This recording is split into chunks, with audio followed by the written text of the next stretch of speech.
Hello, good morning, good afternoon, good evening, wherever you are. How are you today? Yeah, it's exactly 8 weeks since they found my mother in a flat slump, and 2 days later she passed away. But I will tell you that to me, I knew she died on the 7th, okay? But um, on her death, she died on the night, 2 days after. Anyway, let's just put that by the side. And I just want to talk about the text I received today. Exactly 56 days since I lost the most important person in my life.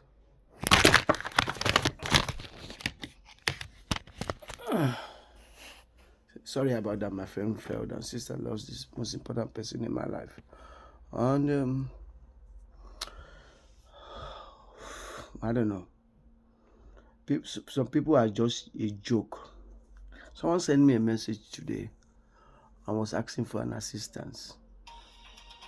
Oh, sorry about that. I got a message from on the other phone. Someone sent me a message today and they was just asking for assistance. And I know people say, oh, but it's just an assistant. Okay, it's just an assistant. That's all right.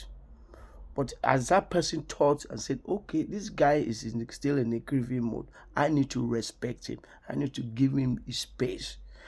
Of which this person I had already blocked for more than 8 months. I had to remove the block just because my mother died, and somebody said to me, oh, he wanted to reach out to me, and I said okay. And in my head on that day, I said to myself, it won't take long before he will come up with this help me solution, rather than thinking that, oh, I need to give this guy a space. Whatever I'm going through, he is going through the worst situation of his life. But oh no, trust me, people will not respect that. People that call themselves friends, I laugh every time when I say friends. I saw the way they've treated my mother. She's more like a transaction to people, an ATM machine, automated teller machine, of which people in that she slumped on the Sunday. She was found 2 days later, and I'm sure if I looked at her phone is right there with me here. But I've not switched it off. I've only switched it off once. If I looked at her phone, this is my mother's phone. If I looked at her phone, I'll find a lot of things. And I also have bags of letters to look at. But I'm not going to look at it now because I want to go and carry on with myself life. But if people push me, trust me, I will look into it. And I will call you out. And if you cross that line, I will mention your name. It's there. It will be there in your handwriting, there in your voice message you've sent to her. Luckily, I've downloaded this. So even if you delete it from your phone, it's not going to be deleted. I can assure you that. And the letters are there. But I'm not going to do that. I don't want to do that. I don't want to do that. But I'm going to talk about those I call friends. Some of my mates have lost their parents, and I know my contributions towards that. I know. But today, they see me as a transaction. What can we get from me? I'm more like a transaction. I'm more like a courier rather than a friend. And I've told myself I had handful of friends, just handful. And I will tell you some of them. One of them is a guy in London. I mean, then I know there's another one in Kent. Then the whole government college Lagos 1988 set in diaspora. There's my closest friend in Philadelphia, and I have another one in Houston. Then my friend in Oron, which we took a picture, and a few others. Then I have two, like a brother and sisters to me. Their family are very close to me. They know who they are. I'm not going to mention their name. Okay? And apart from this handful of friends, less than 10, I don't have any other friend. I don't care about you. If you have my numbers in your phone, if you send me a message to beg me something, be rest assured that the next thing I will do is block. I would give this person, it's not on Facebook, but I'm sure somebody will pass this message across to him. That look here, this time is changed. My mother used to be my handbrake, and now there's no brake in the way I see the world. I'm a middle-aged man, and I am not worried about it. There's no consequences in my decisions. I can tell you that, because if there are consequences, my brain will tell me there's there might be consequences, but there's none. I can assure you. I can bet my life on that. Whatever I do it. I say to people, my way, the only way. Okay? It's just sad when people see you as transactions. Oh, how much can I get? Oh, now, it's 8 weeks now. You must have forgotten about my mother. Oh, guess what? I've not forgotten. It will be with me for the rest of my life. Okay? What I will do is to damage the relationship I have with people. Because they're not my friends, are they?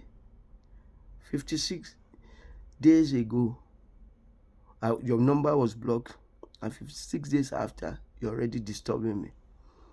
I've just gone to do my grocery this morning, because I went to Nigeria for 2 days. Yes, I was in Nigeria for 2 days. And I flew back home, and I went to work in the evening yesterday, and I'm going to work today in the evening, because I'm off in the morning for my job. I got 2 jobs, so I'm off in the morning, but I work in the evening. After the long flight, you understand, I flew 8.5 hours to Kigali in Rwanda, East Africa. Flew another 5 hours up into Lagos, then 5 hours down into Lagos to Kigali, another 8 hours flight back to London. I enjoyed it, because for me, the plane is like a science that I understand how it works, but it's like my own miracle. You understand?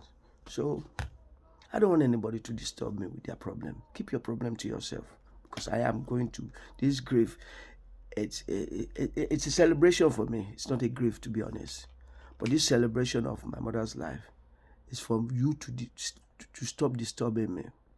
Whatever it is your problem, keep it to yourself. I don't want to know. I don't care. I don't want to know. Or you want to send me things to drop for you, I don't want to know. I live a very simple life. Very, very simple life. And that's why I could afford to go to Nigeria and spend 2 days. And I know how much I spent there. I spent in excess of about £600. I don't care. That's what I save in 3 weeks, because of my lifestyle. Because I drive a small car, I live in a small apartment, and I earn more than what I need in life. But that doesn't give you right to ask me, because it's my choice. I chose to live that life. I chose to earn that money, and I chose to do the things I do. And it's not for you to come and tell me how I'm going to do things, okay?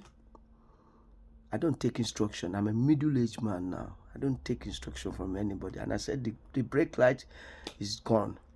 And so I will be very, very brutal as going forward. I'm still going to be nice and generous at my own pace.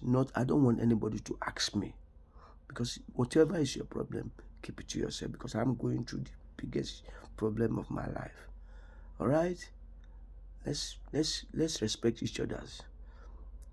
You understand? I respect people. I don't fear anybody. I respect, but I don't fear.